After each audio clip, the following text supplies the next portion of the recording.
Listen, Louis. There's life in these old hands still. Not quite furioso. Moderato. Potable, perhaps. How could it be? Ask the alligator. His blood helped. Then on the diet of the blood of snakes, toads, and all the putrid life of the Mississippi. Slowly, Lestat became something like himself again. Claudia, you've been.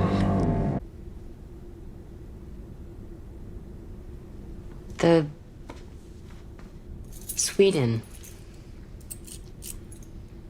I had no idea. Well, what do you mean? Because I told you I wanted to go. Okay, fine, but I didn't know you were going. I just decided today. I wasn't keeping it from you. You already have a ticket.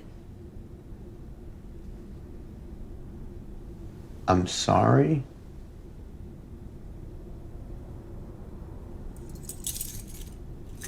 Okay, well, just imagine if you were at a party and someone said, "Hey, what are you doing for summer?" And then my friend said, "Oh, we're going to China for 3 months and we're leaving 2 weeks." It's Sweden for And a that was the month and a first you'd half. ever heard of it.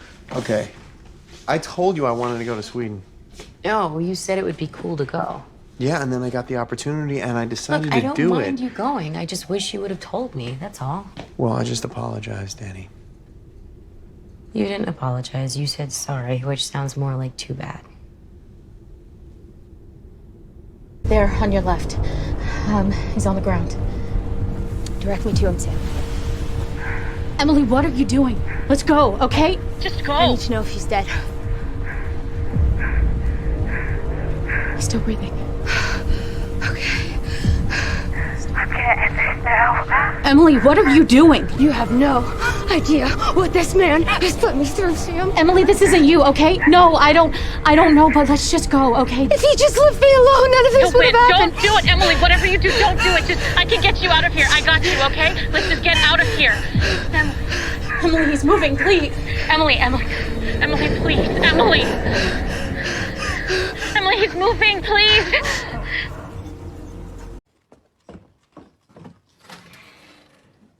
Pearl?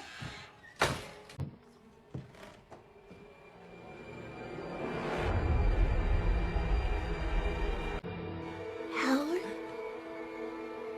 I'm so happy you're home.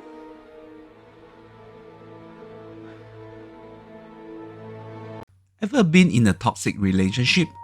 Ever had a partner who became very possessive? It became unbearable and excruciating.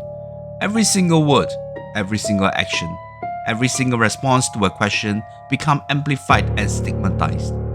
As seen in the collage of movie scenes in the start of this video, it showed that such suffocating relationship is a well-treaded topic in big screen storytelling. In 2026, director Kari Barker gave us a movie of a possessive partner from a whole new level, stemming from a whimsical yet deadly origin. Baron, or more affectionately known as Bear among friends and colleagues, poured his heart out for confession to his colleague Nikki, whom he held a candle for a very long time, which to him felt like an elusive dream. When Nikki called him that he was leaving for greener pastures that night, when Bear's pet cat tragically passed on, our protagonist was determined to do something about this infatuation. From the phone conversation with Nikki, Bear realized that she had lost something dear to her and decided to get her replacement. It was at that gimmicky store that Bear had his child Tom Hanks from the movie Big Moment, picking up a trinket known as One Wish Willow, thinking it could boost his courage to profess his interest to his soon departing colleague. The stars were aligned for Bear to make his confessions, but the inhibition became overwhelming. When he realized his hope was extinguished, he saw that One Wish Willow and thought nothing about it, making that wish as an outlet to vent his pent-up frustration. At that instant, it felt like a jolt in the air as Nikki made a U-turn, becoming proactive to approach Bear, cooking up an excuse to spend the night with him. One thing led to another. Their mutual affections were blossoming overnight, but not without a caveat, as Nikki had a scary episode of screaming like she was living in a nightmare before warming up to Bear again. Bear, of course, was not ignorant to the strange outburst, and when his work buddy Ian asked him what was going on with the pair when they casually sauntering into the work the following morning, Nikki's possessive stare when the pair were talking in a discreet manner made things a touch uncomfortable. But that was the honeymoon period which Bear and Nikki were immersing in, despite rumors were sprouting about Nikki's strange behaviors, the excuses she made along the way, and the sudden interest in Bear, something everyone knew was non-existent to begin with. Bear was standing at the precipice of things, escalating with Nikki becoming possessive towards him, smothering him with her presence 24/7, at work as she had discarded the idea of quitting to focus on her writing, and at home when she refused to go back to her own home. There was a midpoint in the movie involving Nikki doing something unnerving to stop Bear from leaving the house before she started losing bodily functions. Obsession is a commentary of how toxic some relationships can be, and even with that unexplainable twist, some victims could vouch this was as real as things could get, even resorting to physical violence when the verbal abuse and mental torment were always the more damaging part. Despite the focus was on the relationship that went awfully wrong, Kari Barker never steered away from the part about the wish that Bear should not make. It felt like an episode from Tales from the Crypt with a more visceral presentation of what the victim and the other people who were caught up as collaterals had to endure. Bear was of course at the brunt of all the craziness unraveling in front of him. Things just escalated beyond one could imagine, but don't forget, he was the instigator of it all. He was deserving of what was coming for him. We should also not take away the fact that Nikki was the real victim of this innocuous experiment. And there were so many sad moments when the real Nikki was crying out for help, but there was no one who knew how to save her.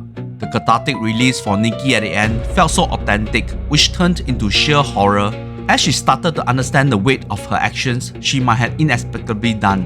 As the audience and the purveyor of the whole chain of events, who could we blame for this modern Macbeth tragedy? Bear, who would never in his life envisioning things to spiral out of control like this, the manufacturer of the One Wish Willow, which despite one phone call to the customer service, meaning they knew what was up, yet they have no contingency plan to stop things.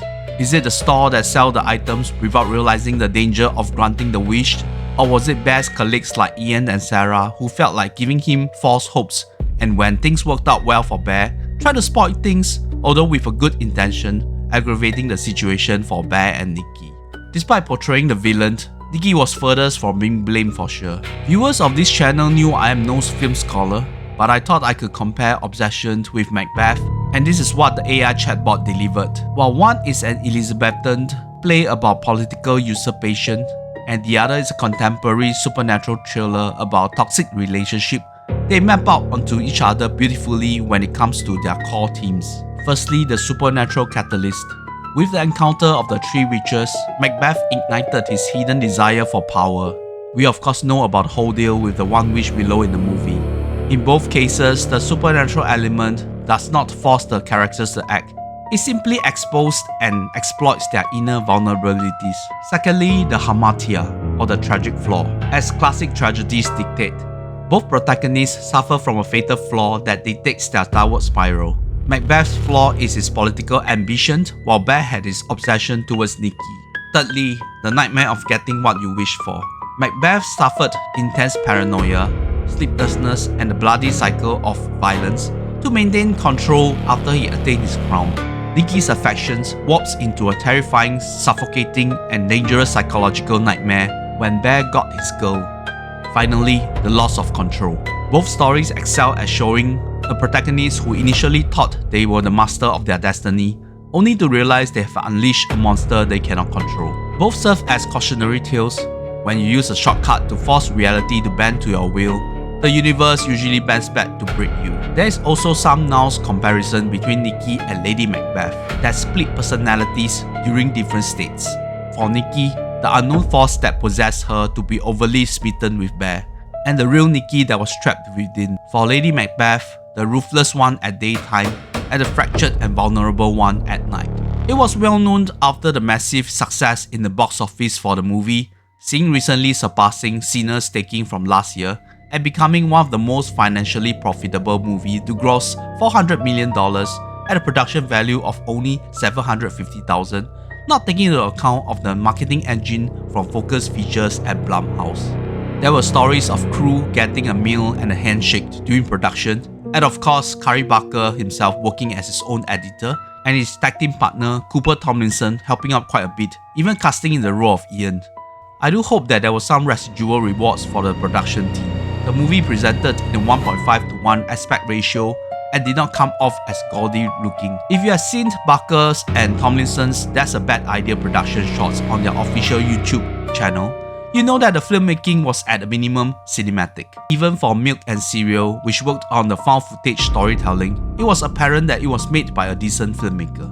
A movie that based on young people in some relationship doldrums, transversing between home and work. The real scare was psychological and came when you least expected it. Like in Parker Finn's Smile, a smile without any soul behind it can make one shudder. That one scene that was ingrained into your brain seems to draw the air out of the theatre when it happened so unexpectedly. There was no notable gore scene or nauseating body horror, but every act of silence was felt so precisely for people who are engrossed in the story. I like how Barker had the face of Nikki being kept in absolute darkness in many scenes, even in places with lighting. It was the first sign that something dark and ominous is taking over Nikki. A lot of praise and accolades were given to actress Indy Navarrete in the role of Nikki. There had been reports of her being a struggling actress, with no work for a year and a half before landing the role of Nikki. The performance as Nikki could make and break this movie. Therefore, director Barker felt Navarrete could reference the likes of Toni Collette in Hereditary or Mia Goth in Pearl, which she took it in stride. Nikki started off as a manic pixie dream girl before she was being devoured by an unseen force, putting her through a tumultuous period as a girlfriend from hell that even resulted to some unimaginable actions. The house party scene at Ian's house felt like the pinnacle of social awkwardness before Nikki went on the violent route. While she did not deliver a monologue like Goth in Pearl, making use of the fact that she was an aspiring writer, the way she nonchalantly narrated a line she wrote for Hansel and Gretel, which made everyone uncomfortable, was immaculate. I would also like to give flowers to Michael Johnston in the role of Bear.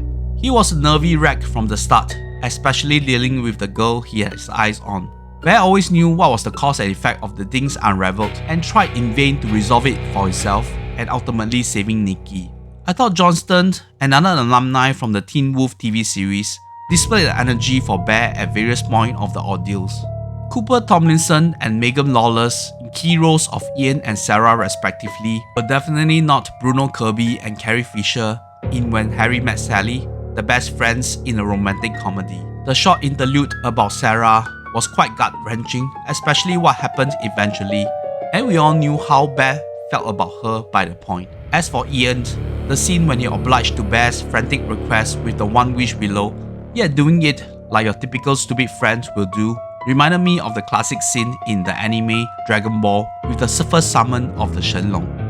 Am I jumping on the bandwagon if Obsession is going to rank highly for the horror movies of this year? There were many being indifferent to it who cared more about seeing something more outrageous or how the filmmaker can push the envelope to show what was on screen.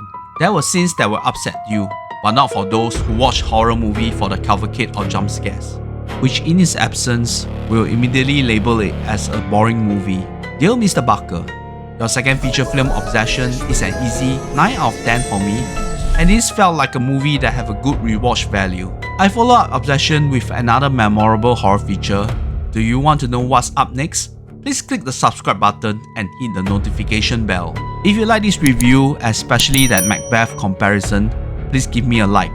Com series Kangban was another highly touted film in my most recent Asian Trips feature, which I reviewed together with Akachai Srivachai, King Kao, and Charlie Krilimangkong and Pakpun Wongjinda's Omukade.